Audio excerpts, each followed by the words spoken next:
Good afternoon, viewers, and welcome to Matters of Public Importance on Channel 6. I'm Gail Teixeira, Opposition Chief Whip, representing the People's Progressive Party Civic, Members of Parliament, and the People's Progressive Party. On this program, we shall focus on matters of public importance, bringing you information and discussions on issues and matters that have concern to you, the Guyanese public, every Thursday between 12:30 and 1:30 on Channel 6. Before we get into the rest of the program, let me remind you of the telephone numbers you can use to call in, which we shall start taking calls around 1 o'clock, and the numbers are 225-0010 and 225-0008. 225-0010 and 225-0008. First of all, I thought this program we could talk about the Office of the Leader of the Opposition, and to share information with you so you would know where we are, how to reach us in the opposition, and be able to have your views represented on the matter of problems or concerns you have. So first of all, let me remind you that the Office of the Leader of the Opposition is located at 304 Church Street, Queenstown. That is between New Garden and Peter Rose Street, just across from the Georgetown Cricket Club, right? So it's on Church Street, it's the only concrete building, and we have a nice big sign there so you can find us easily. So our office is open and operational, and we're open for business between 9 and 5, Monday to Friday, and on Saturdays from 9 to about 1 o'clock. So you're welcome to come by and to raise concerns. If there's any particular issue, the receptionist there and our admin executive assistant will guide you on what is the next step or where you should go and how we can arrange for you to meet different people. Now, let me just also, the office for the Leader of the Opposition, you know, we talked about earlier having problems with getting the assets that were purchased for the former Leader of the Opposition when their office was on Hatfield Street. Well, we got, as you know, some of the stuff, didn't get all the stuff, and so but we've been moseying along and getting our office set up, and people are coming in. So the telephone number you need to know, 225-3432. Just remember, there are 32 members of Parliament on the PPP side. The last two digits are 32. 225-3432. And so you can call, and the receptionist there will help you and guide you on what needs to be done. So we also have a system where I had spoken to you before about the members of Parliament on our side. We have 32, of which 17 have what are called sectoral responsibilities. They're sometimes known in other parliaments as shadow ministers. We call them our sectoral spokespersons. And so just let me give you a reminder on who some of those people are, so that if you're looking for an MP with specific areas which they're covering specific ministries, that you'll know who they are. So let me go through it. And in no particular order of priority: Legal Affairs, Constitutional Matters, Anil Nandalal, and he is covering and shadowing Attorney General and Minister of Legal Affairs, Basil Williams. Public Safety and Citizenship, Clement Rohi is shadowing Minister Ramjatan and Minister Felix, so he covers two ministries. Social Cohesion, Governance, Mrs. Indra Chandrapal, and she covers Amna Ali as Minister of Social Cohesion, because please remember, there's no Ministry of Citizenship nor Ministry of Social Cohesion. There are ministers within the Ministry of the Presidency, so please remember that. Education, Culture, Youth and Sport, Priya Manik Chand, and she covers Rupert Rupnarayan. And we have young MPs who support her, who on our side, who support her in the areas of culture, youth and sport, and therefore help her with dealing with both Rupert and Nicolette Henry, who are the ministers within the Ministry of Education. Health, Dr. Frank Anthony, and so he shadows Dr. George Norton and deals with all the health issues. Public Infrastructure, this is Bishop Edghill, and he is shadowing David Patterson. Communities, Housing and Water, Colin Crowell, and he is the spokesperson for all the RDCs, NDCs, municipalities that fall under the local government and the Ministry of Communities. Water and housing also fall within Minister Bulkan's remit, and therefore Colin Crowell has a huge responsibility as a sectoral spokesperson. Indigenous Affairs, Pauline Sukai, and so she's responsible for dealing with looking at and oversighting the Ministry of Amerindian Affairs, what used to be known as Amerindian Affairs, now Indigenous Affairs. Finance and the Economy, Irfan Ali, and of course he is dealing with the Ministry of Finance, and therefore shadows Minister Jordan. Natural Resources, Odinga Lumumba, and he shadows both Harman and Trotman, because Trotman, as you know, is responsible for natural resources, but there's still some elements relating to natural resources that are still with Minister Harman. So he straddles those two areas. Agriculture, Dharam Kumar Siraj, he is responsible for the area of agriculture, and you have heard him speaking already in Parliament on sugar, rice, etc. And he shadows Noel Holder. Business, Joseph Harman is our spokesperson, shadowing the areas of business, industry, commerce, and also shadowing Dominique Gaskin. Social protection, all the areas of social protection, children, pensioners, etc. This is Dr. Vindya Prasad, who is shadowing Valda Lawrence, who is the Minister of Social Protection. Tourism, labor, and now there are now all these shifts with tourism and telecommunications, then now tourism moved to business. So we have to do some reshuffling. But tourism, labor, telecommunications, Gillian Burton Prasad, and she has been shadowing Kathy Hughes, and of course aspects of labor which fall under the Ministry of Social Protection. Foreign Affairs and Parliament, that is yours truly. I'm responsible for that, and I also shadow Minister Greenwich and also the Prime Minister. And of course, our leader of the opposition is the Chief Cook and Bottle Washer. He knows how to address and his sectoral responsibility for everything, and monitors what is going on entirely in the country and speaks on any issue that is required. We also have, of the rest of the MPs, you know there are MPs that have geographic responsibilities. So there are 12 of the 32 MPs who were elected as geographic MPs. Some are in this list that I just gave you of sectoral persons. And what we have done is decided that we're going to have the geographic MPs have public days in the regions which they have been elected from, and that we're setting up the schedule. So far we know that in Region 5, at the Bath Freedom House, that every Wednesday from 9 o'clock, Harry Gill, who is a Member of Parliament in Region 5, will be meeting the public. In Region 6, Dr. Vishwa Mahadev, MP, he meets on the first and third Monday every month, areas in the New Amsterdam East Berbice quarantine area, and he meets at the Freedom House office. And then he also goes to number 63 East Berbice quarantine Freedom House office and meets on the second and fourth Mondays every month. So that if you are in those regions, 5 and 6, you will have an idea of when you can see your elected representative from the People's Progressive Party. And you don't have to be a PPP supporter or a PPP voter to go and meet our members of Parliament. Our members of Parliament are there to serve the people with whatever problems they have and to serve them to the best they know how. So please don't feel that this excludes anybody. Our representative in Region 9, Alistair Charlie, he has a day, the public day at the Lethem Freedom House, where anybody can pop him and see him and raise issues concerning situations and problems in Region 9. In Region 1 and 9, where 1 and 8, where the geographic MPs, Region 1 is Colin Crowell, and the geographic MP in Region 8 is Pauline Sukai, then we're dependent on their flights into the areas. And so, for example, Colin Crowell went in on Tuesday, June the 21st, to Mabaruma and had meetings there. And so he will be going in once a month to the Freedom House at Kumaka from 9 o'clock once a month, and he has his schedule. So on June the 21st he went in, and he will go back in on Tuesday, July the 26th.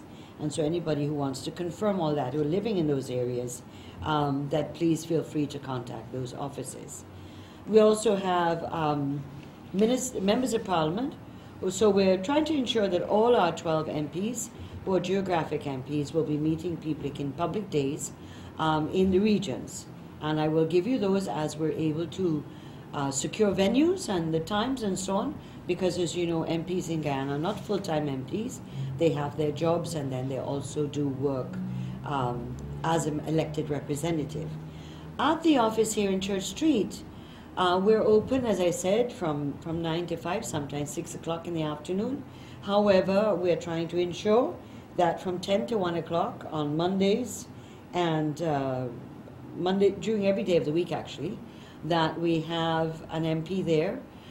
We have also from time to time former Prime Minister Sam Hines and former HPS Dr. Roger Luncheon coming in 3-4 days a week into the office and sitting and talking to people and making representation. So we are bolstered by not only our members of Parliament and Dr. Jagdeo, but we have the services of former Prime Minister Sam Hines and Dr. Roger Luncheon, who both of them have vast experience that together could probably make almost 100 years of experience. So we are well secured there.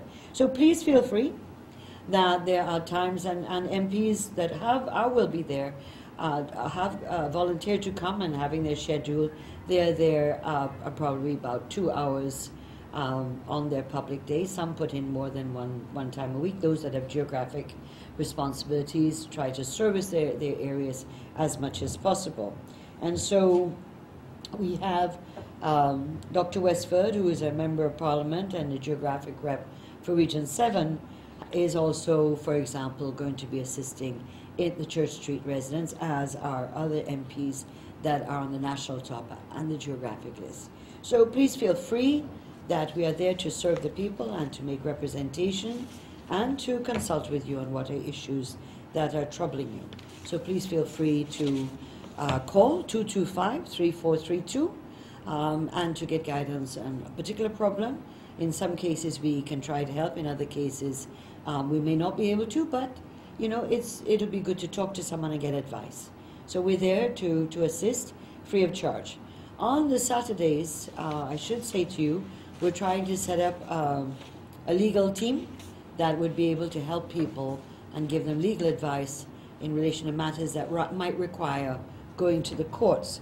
And we haven't completely set it up. It should start this Saturday, and therefore please feel free to call and ascertain whether you can come in and stuff like that.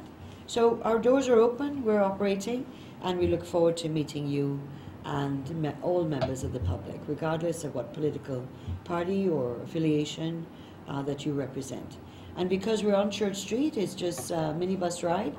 They're coming from the center of Georgetown, or if you're coming from the other end, East Coast, and so on, then it is not too long a walk from Versingeon down Church to our office. So we feel our office is well placed to be able to be accessible to you, the people.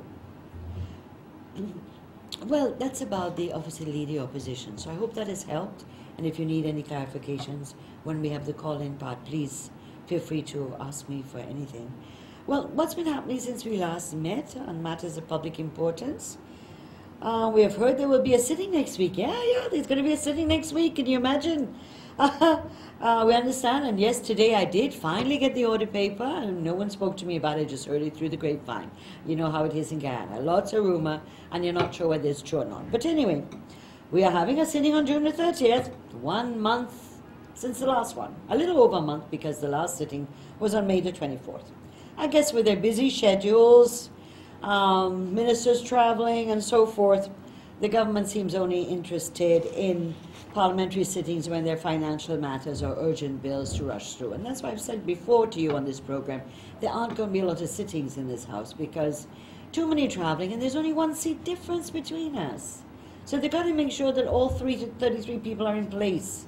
Otherwise, they're not sure what's going to happen. And they don't want to have a situation where there's 32 on our side and 32 or less on their side. So it's very, very important for them to plan these sittings very carefully to ensure all man jack and all women jack are in place. But you know, I bet you that this sitting I was going to bet you last night when I was preparing my notes on this, that the agenda will have the Ministry of Finance supplementary financial paper for the period September 1st to December 31st, 2015. That's right. $799.8 million more is required in a supplementary financial paper. So I was sitting here preparing my notes last night for this program, and I thought, bet you, if I'm right about this city, that this will be on the agenda. Now, this was tabled since May the 5th, and normally in the standing orders make it clear that once a financial paper comes to the House, the minister the very same day should say, we will debate it in 3 days' time, 2 days' time, a week's time. He's supposed to do that by the standing orders. The minister refused to do that, although he was called to do it by the opposition, and therefore, lo and behold, we now have a sitting where we will be debating and examining this supplementary financial paper. So I was going to bet you, but I don't need to bet you. I saw the standing order, the order paper today. Yes, that's right there, number one item on the program that will be debated, because financial papers are given precedence over everything else on the agenda. So we will have a meeting because we need to clear this $799 million that was spent between September and December 2015. Please remember, my dear friends, that it was only on August 28, 2015, that the 2015 budget was passed in the House. Almost $200 billion was passed in the House on August 28, 2015. Why is it a matter of days later, in fact, September 1st, so that's what, 3 days later, 2 days later, we have $799 million coming now for a supplementary financial paper. I'm not saying that some of the issues may not be okay, but why? You had almost $200 billion to spend in a matter of 5 months. And in fact, ministers and regions have all complained of the APNU AFC government that they only have a 5 month to execute this, and there were problems and how challenged they were. We know that. We know that. Because the majority of the budget was in their time, from end of May to December. Parts of the budget related to January to May when we were in government. And so, 3 days after the budget is passed, they're coming with an additionality. And yet, at the same time, we know that ministries were not able to fulfill their budgets of 2015 and return money. The most glaring one, of course, was the one to do with the Ministry of Health. That returned $600 million unspent by the end of 2015 to the Treasury. And hence, that's why we have drug shortage now. Because the Ministry of Health has to buy in advance. It has to have a rollover of 3, 6, 8 months in advance purchasing of drugs to make sure that there are no shortages, or to reduce and prevent shortages in the system, not only of drugs, of medical supplies, etc. And so due to short-sightedness, we now have a situation where there are shortages of drugs and medical supplies, and even though the minister has said there are no such things and so on, we know. We go into the villages, we go to the communities, we hear what's happening in the health centers and the hospitals, so we know. And the problem with this government, they keep behaving like, you know, the donkey with blinkers on, or the horse with blinkers on. You only want to see what's in front of you. So people are saying, there's shortages, and they say, no, there are no shortages. We can see there are drugs ahead of us. So anyway, so this is what we're going to be discussing on Thursday, next Thursday, $799 million. Do you want to know what it's like, what it's about?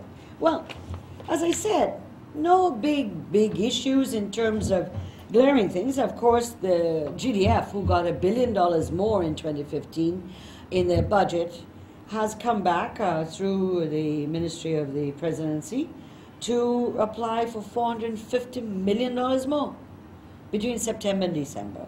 A number of things to do with Operation Exercise Green Heart that they brought in. And so we will hear in Parliament more about this Exercise Green Heart. What was it really all about? Was it to do with the border issue? Was it to do with something else? Because we were hearing about Operation Dragnet. And so, Exercise Green Heart, we'll hear. But it cost the taxpayers an additional $450 million, within which, for example, dietary on the GDF, the provision in the last budget, 2015, was $959 million. And they're now coming with an additional $100 million for dietary. And so I don't know how many people we've fed in 3 months. That cost $100 million more of a budget of $959 million. Well, these are questions that I guess our side will ask in Parliament for clarification. But of the $720 million, which is current, and the balance to make up the $799 million, $450 million on the current. That's more than half of the budget. The increase is to do with the GDF. And of course, we have some other issues on the current. And for those of you who are living in areas where we've had flooding, Region 5, Mycone area, Trafalgar, and these other areas, you might be interested to know that in the 2015 budget, there was allocations put for NDIA to do with pumps and pontoons and excavators and draglines. Well, and it was actually $15 billion. And in the September-December period, the government is coming back for $24.4 million more. And so there was quite a bit of adequate funding available to be able to fix many of these pumps that are now having problems, or they claim they had problems. Of course, I notice again, the person I shadow, as I reported to you earlier, has a very active Facebook in which his answer to every soar in Guyana is that the PPP caused it. So if a pump broke yesterday, it's the PPP caused it. And so this is his fetish and his obsession. You have to forgive him. You can't help it. So then you have some issues with the capital, the current areas. So the main question is fundamental. Having got a large sum of money that was approved, the budget was August 28th, the President signed off on the appropriation bill in early September. Why did they have to go for supplementary financial paper of almost $800 million in addition to that for September, December 2015? And then when we come to the capital aspect of the financial paper, then we have some interesting things. I don't have a problem with anybody who becomes president or prime minister wanting to fix up their accommodation, make it more comfortable. The president, prime minister are entitled to some comfort. However, the exercises and the quantums being charged are rather high. And so the office of the president and residence of the president, $66 million was assigned in the 2015 budget. There's a request for $8 million more to do with the female barracks and so forth.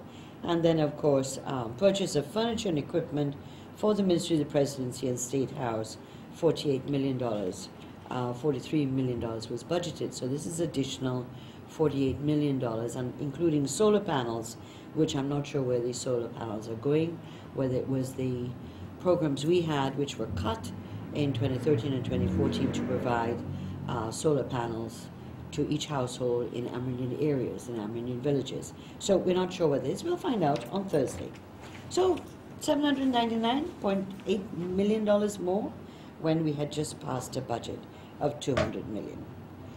Well, you know, we have to say goodbye to someone. Someone's leaving our country. The Chargé d'Affaires of the U.S. Embassy. He has commented on everything and anything in Guyana as he bids farewell, and it's very interesting. Since then, since when have you heard foreign diplomats speaking so frequently and on matters that are so local over the last few years? Well, actually I haven't. And actually it's not so usual. It's not usual. But we're going through unusual times. So maybe he was and is part of this strange period we have emerged from and are still going through. And so as he goes to his next assignment, we wish the next country our best wishes. You know, we talked about the last time about rule by diktat, and I spoke on the last program about about the issue of rule by diktat, and I gave, one of the examples I gave was the decision of the mayor and city council, or I should say the mayor and the town clerk actually, not the city council, to introduce parking meters without consultation with the council members and or with the citizens of the city and the surrounding areas. As you know, this has caused an uproar in the ranks of the town council, including the deputy clerk, who has called the contract fishy. Imagine the former mayor, that is Mr. Hamilton Green, is said to have agreed to this contract sometime last year in November, and to introduce parking meters in the city. I don't know about you, but I don't recall in the local government elections, you may have been paying greater attention than I was, because I was kind of moving in different parts of the country, but I don't recall any of the constituency candidates or the PR candidates for any of the parties talking about introducing parking meters in the city, nor saying that a contract was already approved in the previous council and that that's what they were going to be moving and when they got elected to office. But you'll correct me, because I do not remember the mayor, the person who is now elected as mayor, ever saying that this was what was coming at the Georgetown people if she became mayor. If that was so, she probably wouldn't have got elected. I am pretty sure about that. But anyway, and she didn't tell the voters about this. And so it seems too she hasn't told the voters about a lot of stuff in the electoral campaign. She didn't tell them about relocating the vendors from Stabrick Market or Border or Kitty, and still waiting to be relocated or to be given a space from which to function. They're now admitting that they had problems with the Kitty Market. It is now what? It's now June. People have been displaced almost 5 months, 4 or 5 months. Border, look at Border. Border is a sad state of affairs now. There's just no business. You may have put in stalls, and some people call them horse stalls, but where are the people gone?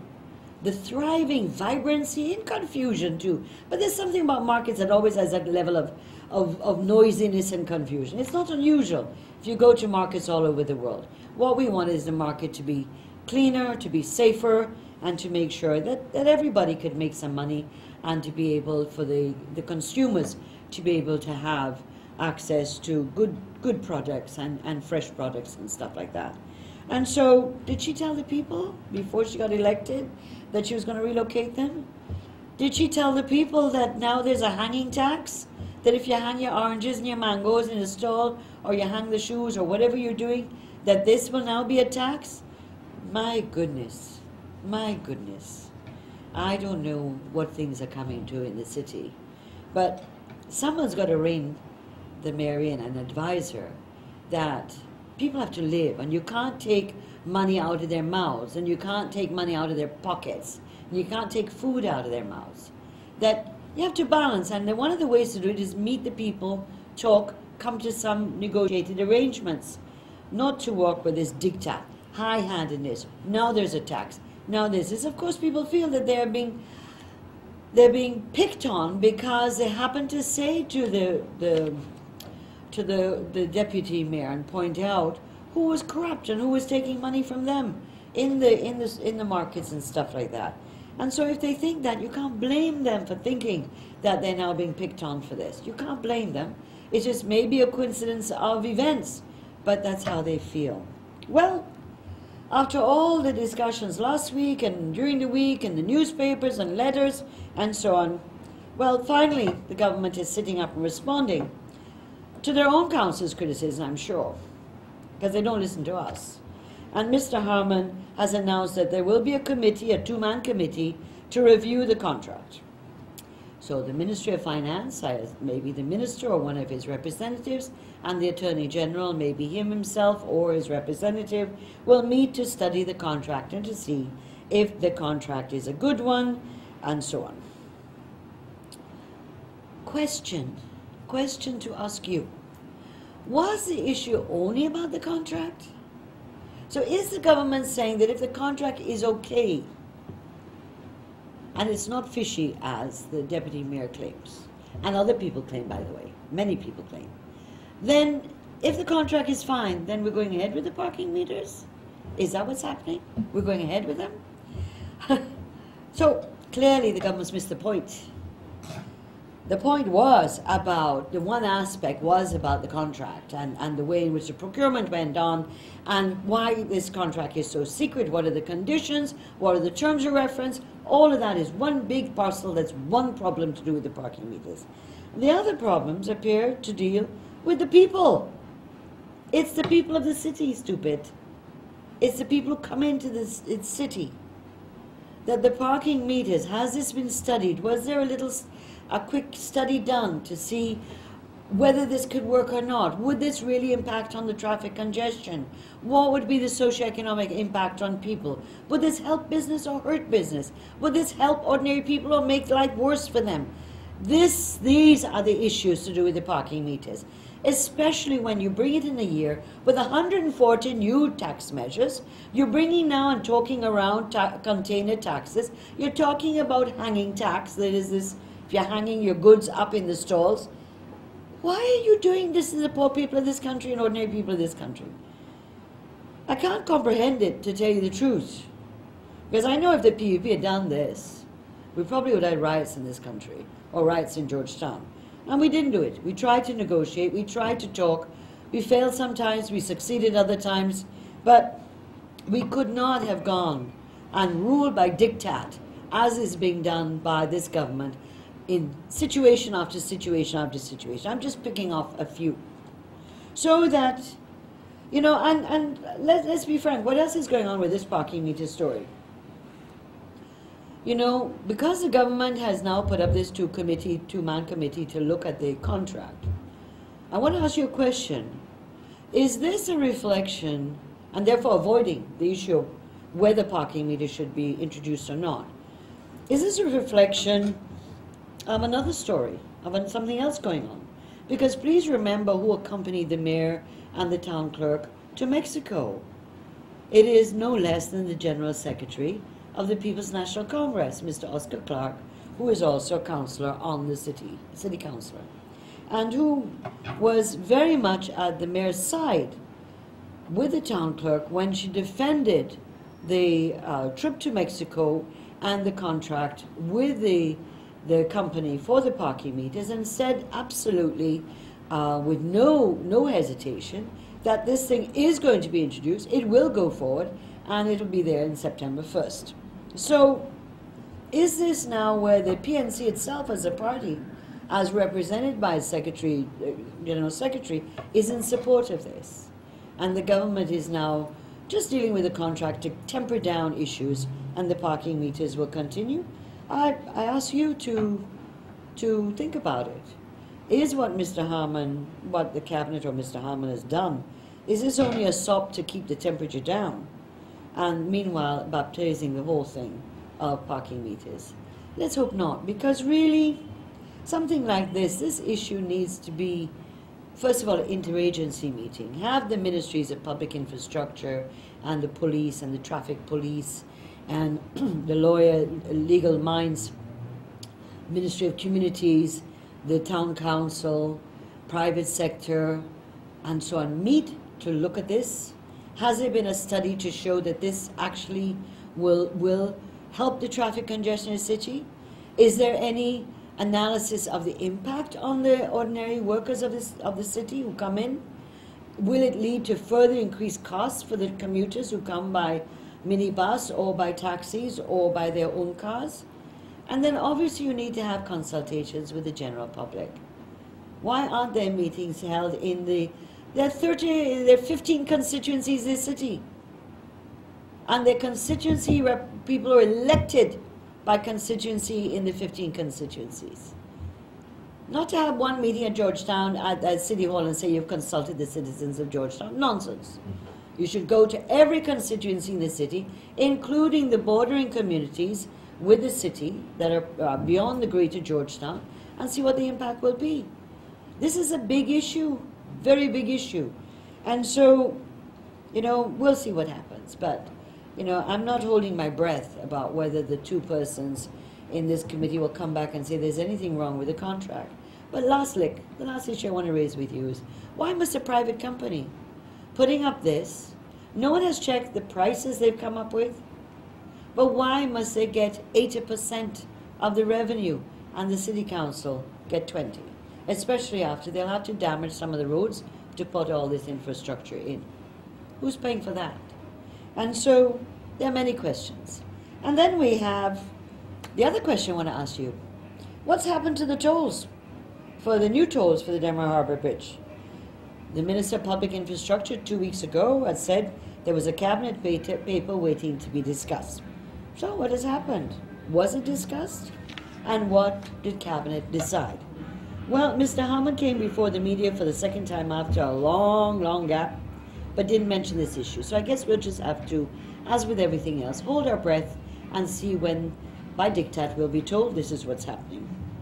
Well, you know, you've had 140 new taxes I keep talking about. There's talk of the new parking meters, new container taxes, the relocation, and so forth. It's on and on all the time. And yet again, the government again seems to not comprehend. It's the economy, stupid. What's going on with the economy? Business is bad. People are losing their jobs in the private sector. The business is slowing down. Markets are slowing down. And in the local government authorities, remember, we won 48 of 71 of the local authorities. It took them from the time they were sworn in April to probably about a week or two ago, which is almost 2 months, to get their, actually more than 2 months, to get their approval of the Ministry of Communities for the new signatures on the bank accounts for the NDCs. And now that they have by law to send their budgets, their budget proposals, to the Ministry of Communities for approval. However, these are not budgets that are asking the ministry for money. These are their own projections of their revenue. Again, 2 months, and they haven't got any approval from the Ministry of Communities, so that they can't spend any money. Even if they have money for drains or for parapets or to collect garbage, they don't have money. They have to access their accounts, and they can only do that when the minister says that the budgets are approved. Of course, there's another revenue that they get, which is the fiscal transfers coming through the ministry based on the new Fiscal Transfer Act. So the subvention they would get is calculated based on revenue generation, size of population, and so forth. And that is a mathematical formula. And we had pointed out, and I've said this on this program, that the ministers under budgeted for this based on the formula for the 71 local authority areas. And so I won't be surprised that by mid-year, as no money has been distributed as far as I know, that he will have a shortfall and there may be a supplementary financial paper near the end of the year. That's a financial issue. The problem is that these NDCs need, and local authorities need to be able to access money to carry out their mandate, their responsibilities under the law, and they were elected by the people, both in constituencies and on the PR. And we want them to get working. Whether they voted for PPP or not, we want them to get cracking. There's work to be done, communities to be taken care of, and to be able to also improve their revenue generation by getting some of the householders who have been delinquent to be more receptive, and sometimes even create debt scheduling so they can try to catch up with arrears. I don't go with the mayor's position of Georgetown, which is to seize people's property. But you know, last week there were a lot of people calling in to do with Diamond and the water problem, and I understand that the contractor that was brought in was able to fix it, but there are still other areas where there were complaints of people calling in with problems with water and or the quality of the water they're receiving, and these will try to be raised with the relevant ministers. However, the Region 5 flooding that we've read about for weeks now, Barra Jagdeo, as leader of opposition, visited some of the areas last week, and then again went to visit them yesterday, particularly in my Coney area at Mora and Gordon Table, and so on, and we'll be going in again to meet some more areas further on this week. So that the PPP decided that it would take hampers. There are 29 items in the hampers for those that were most severely affected in the Maikoni Creek area by the floods, and we were able to put together hampers with 29 items for the people who have been suffering in that area for quite a number of weeks now with the flooding. And as far as we know, no minister has gone into that area. In fact, unlike when the PPP was in government, ministers had to go and for themselves and check out these areas. Well, yesterday we noticed Mr. Ramjitan and Mr. Felix and Dr. Karen Cummings went in to some areas around the Trafalgar pump station area. However, he hasn't gone into some of the other flood areas, nor has any minister. I don't know why they're afraid of the people of this country, but the people of this country deserve to have their services and to be taken care of. And so no one has visited these areas. No one has offered any, water, food, anything, detergents, bleach, anything to the people. I understand yesterday the Ministry of Health gave out some of the mosquito nets to some of the areas in the surrounding the Trafalgar pump station. But why haven't they gone into Maikoni areas yet, where those people have always traditionally faced flooding because of the actual geographical area and the problems that occur there? Why is it that Maikoni children, school children, who had a bus that used to pick them up and take them to school, that was taken away by the REO? So a year ago, the REO Region 5 took away the school bus that used to transport the children from the creek to their schools in Region 9. This was raised in the budget of 2016 that this was a problem, and the Minister Bulkan promised that the school bus will return to the school children. Well, budget was February, it is now June. The bus hasn't been returned, and so this is causing great problems for the children to come out of the creek and go to their schools at great cost, and so it's attending the number of children being able to regularly attend school, and particularly in a time when there's also flooding.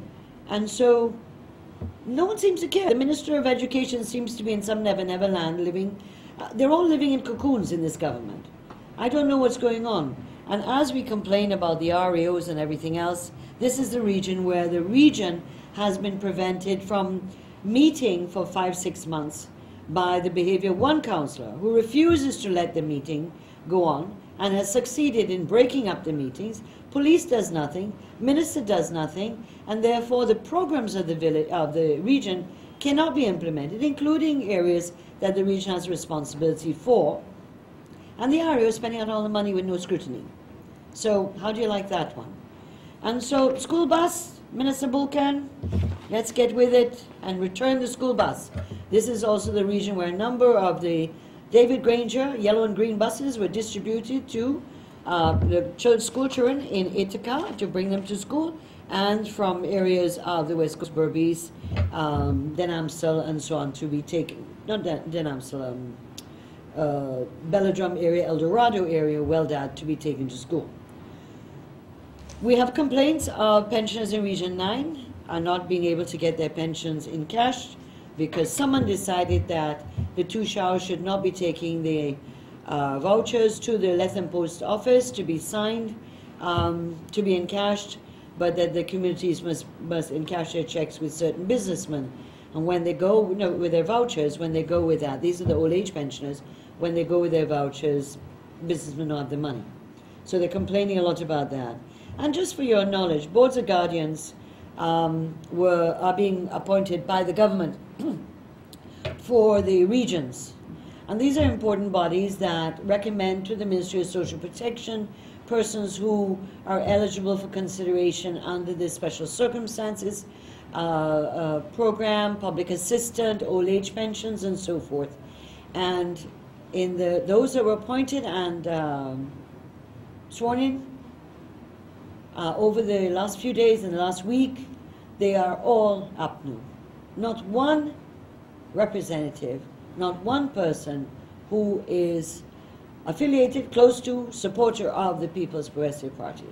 And that's how it has been done all the time. The Board of Guardians was appointed by names coming from the opposition, names coming from the government, and at various times the formula changed. Sometimes it was 4 government, 1 opposition, in other times 3 government, 2 opposition, but nevertheless the opposition had a place there.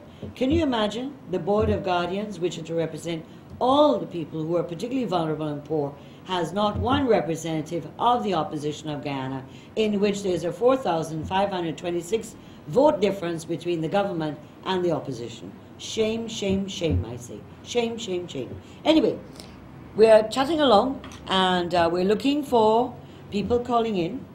And as I said, there's lots of things that are happening. I keep asking you over and over again, tell me, name one single thing that the government has done in the last 12 months which has had the biggest impact on your lives. What do you see the way forward for this country? How can we move this country forward? You know, are your lives the same in the last year? Better off? Worse? Tell us, and tell us why. Because we want to understand how you're thinking and what you're feeling. The lines have been open, and we're waiting for people to call in. Some people have called in, and because they didn't want to hold on too long. So some have come off, but the lines are open, and we will make sure that we can take your calls as much as possible. Okay? Yes, so we were talking about the problems in some of the communities and regions.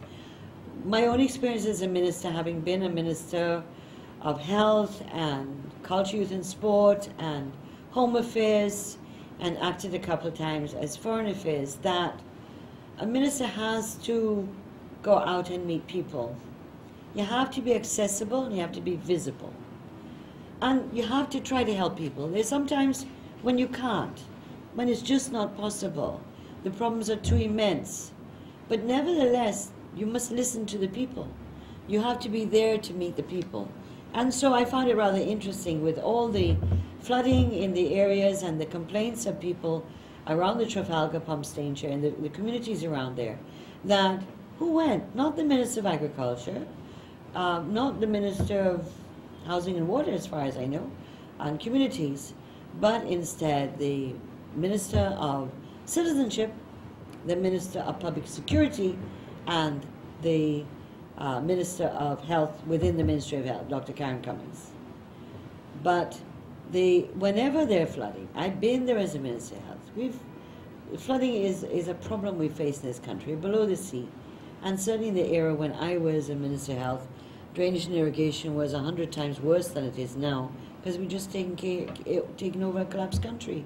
And so every time there were flooding, the first protocol was the Ministry of Health, medical people, immediately go in. They don't have to wait on the minister. They go in and they put on their boots and they wade through and start doing the health checks and come out saying what is needed, whether it's water, whether it is buckets, whether they need the tablets to disinfect the water for drinking, on drugs, and etc., etc. Seems as if the protocols are gone. And by the way, where's the Civil Defense Commission, which is also involved with disasters? The disasters are qualified by what is worse and what is bad. We've got some calls, so let me just not stop talking and let people call in. Hello, good afternoon. Oops, good afternoon. Hello? Hello? Yes, hello. Good afternoon. Good afternoon. Matters of public importance. Yes, hello? I want to find out something. 2005, Yes? when I had the flooding, what caused it? Well, which flood in 2005? You're talking about the one between December? That was caused by 100-odd centimeters of rain in a matter of hours, in a matter of 2-3 days. So what Guyana's rain would have been in months, we got within 2-3 days. That's what caused the flood. That's what caused it? Yeah. That caused the flood? Well, I don't know which part of the flood you're talking about, but I'm telling you as a fact, and if you don't believe me, call the Hydromet people and ask them for the level of rain that fell between December 2005 to February 2006, up to February the 17th. It was everyday rain, And if you calculate the meters or centimeters, you would find out that we had more rain in a matter of days than what we had in half the year. And that's what caused the flood. Hello. Hi, good afternoon. Welcome to Matters of Public Importance. Yes, good afternoon. Yes. I'm calling because, you know, I've been back in this country for like 3 years. Yes. And I'm having a problem with the sewer system with GWI. Yes. Every so often, the previous government was in power, and they will come and clear the system immediately. Uh-huh. Now, I have feces backing up in all over my yard. It's Yes. the new government, but what is going on? They promise things to people, and it's not happening. Feces all over my yard. The stench, I can't take it. I have to leave home from the 7th of the month, and they haven't come to clear it as yet. Are you living in Georgetown? Yes, I'm on Princess Street. Ah, yes. Okay, so, and you reported this to the GWI? Yes, since the 7th of the month. And then no one has come to look at it? They come, they look, they left. It's not cleared. Right. All right. Well, we'll try to make to make representation on this matter, because certainly I know that the sewage areas, we had done a big project in trying to replace some of the old lines that went back 100 years. But I think we can try to find out what's going on Princess Street with the sewage, and try to ensure that, well, all we can do is make representation and try to see if people will come and look at it. Thank you so much. You're welcome. Okay. Bye-bye. Bye-bye. Thank you. Hello? Hello, good afternoon. Welcome to Matters of Public Importance. Hello? Hello? Yes, good afternoon. Welcome to Matters of Public Importance. Yeah, I'm calling from Grove. Yes. There are many groves. Behind Which the grove? post office. Which grove? There are several groves. Hello? There are several groves. Which grove? Which grove? Grove on East Bank. East Bank, okay. Yes. Yes. I'm calling the street behind the post office. It's in a terrible state. You cannot walk, you cannot drive. You got some cars that's parked at a supermarket. And when they park, people can't pass. It's so bad that I can't describe it to you. This is behind the post office? Yeah, the street behind the post In office. the old grove? West Grove. Uh-huh. It's terrible, terrible bad. We have a councillor, we councillor in the street, he ain't doing nothing either. Just in front of his building, you have to get might got to get a boat across. Honestly. Well, you know, I was saying earlier, I don't know if you heard me, sir, that the new NDCs have been trying to get their budget approved by the Minister Bulkan so they can start doing works, and they're okay. waiting for the minister to approve it. In fact, it's not money that's coming out of central government. This is money that the NDCs have or projected they can do with their budget. Okay. And they're still waiting. None have had their, at least the PPP areas. I can't talk about all the NDCs. I can talk about the NDCs that we won, that we're getting a terrible time to get the Ministry of Communities to approve these budgets so the commerce can start building. I mean, but I will later, you know, I will be very glad. I will try to send a message to yes, it's Northwest Backstreet Grove. Yeah, okay. I'll try to send a message, but go to the chairman himself and also see. Yes, chairman, they said they will come and do some digging the drain, and if they dig the drain, at least if they dig the drain, the water from the road will go away. Right. It won't remain there. Okay. You think I know drainage, so the water has no way to go. All right. So this is your Grove NDC, right? Yes, yes. Good. Grove NDC. All right. Okay, then, okay. Thank you. Bye-bye. Okay, then, bye. Hello. Hi, good afternoon. Hi, good afternoon. Matters of Public Importance. Can I help you? How are you doing? I'm trying. Okay. I'm looking at the program every Thursday, but I get through this one. Okay. I just want to find out one thing from you. Sure. In this election, what we have in this country, why America has got to come head over it? Why America have to come head over it? You see, America got to be crying, be punishing right now because them like this guy, I guess so. America causes you get so. They rig the election. They put in Ranger promise every single thing. The same TV channel right up on that. The man used to say free water, free current when they win in power. Yeah. Today, they were taxed upon water, they were taxed upon license. And America, when they high and dry, stuck in our three countries, and got we poor children suffering in this Ranger government. So that's just one question we have for us. Every election, America got to be head over us. Just come and see. This, because we get dead, we get suffer, we get salt and rice again like that for something. Yeah. This is just a year and something, and Mrs. Spice may tell how to punish. You wouldn't believe it. It just steals for your eye. That will come out and cry out for the children in this country right now. Yeah, I know. And I get a job, and I get nothing. Everything these people them promise you, they promise you. I just ride and sell little fish. I have to get a license to sell fish now. Yeah, you got to pay a license now, no? How much you got to pay? And the thing is, it's with the license or nothing. They have certain people where they must check for license, and certain people free could do it. That is not fair. That's not fair at all. No. You understand me? When you go in the right person, they have a license and everything, people coming back of the way and sell without a license. And this government up on TV every night, thing going good, thing going good. Yeah. Mr. Speaker, you could answer me the question. I want to know if we're going to get away from this country and go away somewhere. No, don't go away, don't go away, don't go away. No, don't go away from this country. If all we go, we're going to happen, man. We got to stay here and... No, we can't take it now because after the election, America got to come and ahead of us. America got killed us. America got this on our policy, you know. Well, America has their own problems, yeah, but... America they have their own problems. The same head mama we got in the GRA, this thing is. This man would have been a protesting come out. Then got peace of punishing. Yeah, well... All the promise what them this do, as a brother and a Christian and this and that, from the Nagamutu to the Ranger, them this is, they even can't do nothing. They just killing all the poor class of people. Everything what you see them going to do they now is the poor class of people have to pay for it. Yeah. Every fee what them raise or what them hustle will get from people is the poor class. Because when the boss got to pay this and the boss got to pay that, is the poor class of people have to pay the public fee. Exactly. Is the poor class of people suffer in this country right now. You see when the people put down VAT, the flag what they have been a protest. When they protest they now. Exactly. When they protest the people and they know everything in this country, 105 something things.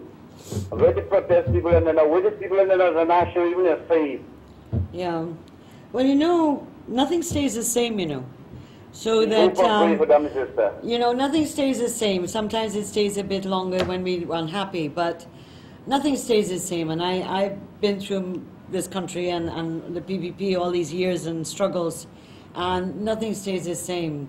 Injustice. I foreign countries and right now I look over this thing now, see what's going on in this country. And this thing gets more so racial. If you're a straight here, you don't have a job again. Yeah, it's sad. Well, you know, we're going to have to struggle. We're going to have to be able to raise these matters at the international level, at the regional bodies. We're going to have to open our mouths and speak about it so that people know what's going on in our country, and we ourselves have to inform each other, because some people still believe that Fresh Start is operating and that, you know, and they're still living on our time, that, you know, this is our time, as they said. The problem is that many of the ordinary people are suffering. It's our side. Yeah. This is our side. Well, there's many people suffering. Many people. I hopefully will get my visa because if this America got to come in this country every election, these show got to run because they're going to rig this election. America because it is. Well, let's hope that we're able to put up a good fight as people to expose all these things. I'm sorry, I've got 1 minute left and I've got to close off, but lovely talking to you. You take care of yourself. You stay strong, okay? When the lady say everything going good for this country, she's blind. She's blind spiritually and she's blind. We don't know how she's blind. It's okay, she's happy. If she's happy, you can't take away her happiness. But it doesn't mean that everyone else is happy. Anyway, thank you very much. All the best to you. Take care. Bye-bye, everybody. Now, thank you very much for listening to our program. I hope it was of use to you. I hope it gave you information that you may or may not know about, and that we will be back here next Thursday. As I said, next Thursday we will have Parliament, so I'm not sure how I'll be able to arrange it with the channel here, with the station here, because we start at 2 o'clock in Parliament. However, we'll work it out. And so, as I always tell you, you know, don't drink and drive. We want you to be here. We want you to be with your families. We need everybody in this country. And so stay safe. Have a blessed week. Stay strong. We have many, many rivers to cross and many, many challenges ahead of us. But we are strong people and we can bring change back to Guyana. We can put the PPPC back in the government in this country. That's the only hope for this country. We can prove that politically at any one stage. But think about it, those of you who don't agree with the PPP or maybe didn't vote. Things aren't exactly what you were promised, are they?